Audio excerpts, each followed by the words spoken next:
एक बार की बात है, जापान में एक टेम्पल हुआ करता था, जहाँ पर कोई भी वॉन्डरिंग मॉन्क जो होते हैं, जो घूमते फिरते रहते हैं सन्यासी, अपने आप ही होते हैं।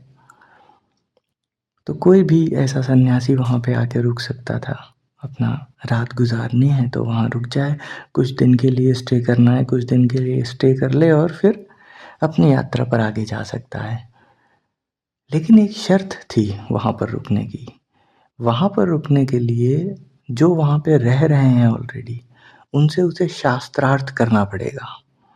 मतलब जो बुद्धिज़्म की टीचिंग है उसके बारे में सवाल जवाब करने पड़ेंगे।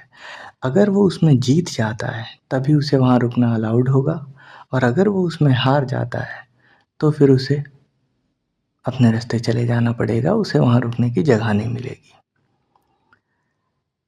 तो 2 भाई वहाँ रहते थे। जो बड़ा भाई था वो तो समझदार था, वो पढ़ा लिखा था और बुद्धिस्ट टीचिंग के बारे में उसे बहुत कुछ आता था।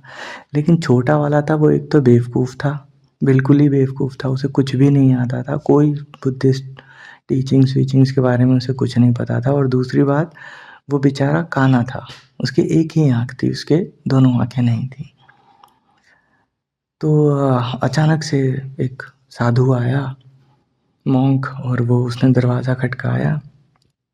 बड़े भाई ने दरवाज़ा खोला और वो मॉन्क जो सामने था उसने कहा कि मुझे यहाँ रुकने के लिए जगह चाहिए और मैं आपको चैलेंज करता हूँ मेरे से शास्त्रार्थ करने के लिए, क्योंकि वही रूल था वहाँ का। तो बड़े भाई ने कहा कि मैं तो बहुत थक चुका हूँ, काफ़ी सुबह से पढ़ रहा हूँ मैं, वही अपना बुद्धिज़्म की तैयारी कर रहा था, पढ़ाई कर रहा था वो। तो उसने छोटे वाले से कहा कि जाओ तुम कर लो उससे शास्त्रार्थ, क्योंकि ये तो एक फॉर्मेलिटी होगी, क्या ही करना होगा। छोटा वाला चला गया, उसे तो वैसे ही कुछ नहीं आता जाता था।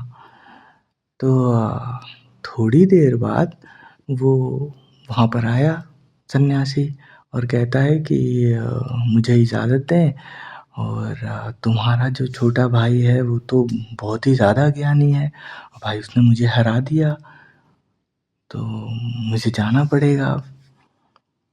तो उसने कहा कि ऐसा कैसे हो गया? ये तो मॉन्क समझदार लग रहा है, लेकिन मेरा भाई तो बेवकूफ़ है।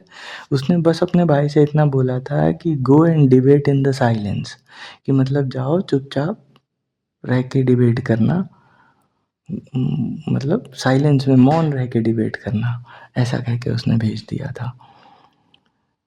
तो जब वो मॉन्क से बात कर रहा था सन्यासी से, तो बड़े भाई ने पूछा कि अच्छा मुझे बताओ तो सही, हुआ क्या? क्या डिबेट हुई तुम लोगों के बीच में? तो सन्यासी ने बोला कि मैंने उसे एक फिंगर उठा के दिखाई, एक उँगली उठा के दिखाई, कि मेरी ये एक उँगली बुद्ध को रिप्रेजेंट कर रही है। बोलना तो था नहीं, वो तो मूक डिस्कशन था, मौन में हो रहा था। तो उसने सिर्फ उँगली उठा के दिखाई कि ये जो है बुद्ध को रिप्रेजेंट कर रही है, द एनलाइटेंड वन, कि he was the only one who got enlightened. तभी उस सन्यासी ने एक फिंगर उठाई, और तुम्हारे भाई ने, उसने कहा कि उसने 2 फिंगर उठाई, मतलब बुद्ध और उसकी शिक्षा। तो मैंने फिर कहा कि अब मैं क्या कर सकता हूँ? तो फिर मैंने 3 फिंगर उठाई कि बुद्ध, उनकी शिक्षा और उनके फॉलोअर्स उनसे भी आगे हैं। तो उसने कहा कि भाई ये तो मैंने सोचा कि अब मैं जीत जाऊँगा, लेकिन तुम्हारे भाई ने उधर से मुट्ठी दिखा दी कि मतलब ये सब तो ठीक है, लेकिन ये जब सारी चीज़ें मिल जाती हैं एक, तब जाके आदमी एक वन ट्रू रियलाइज़ेशन पे पहुँचता है, जब उसने मुट्ठी दिखाई। और इसीलिए वो जीत गया तुम्हारा भाई, और रूल ये कहता है कि जो हार जाएगा उसे जाना पड़ेगा, तो मैं चला जाता हूँ। वो चला गया। जैसे ही वो गया, पीछे से छोटा भाई दौड़ता हुआ आता है, कहता कहाँ गया वो आदमी? तो उसका भाई बोलता है वो तो चला गया, मुझे पता है कि तुम डिबेट जीत गए हो। बोले, जीत गए हो? मैं उसकी टांगें तोड़ दूंगा सन्यासी की, है कहाँ वो? उसने कहा कि अरे क्या बात, क्या हुई? डिबेट बताओ मुझे, किस बात पे डिबेट थी? वो समझ गया कुछ ना कुछ तो किया इसने।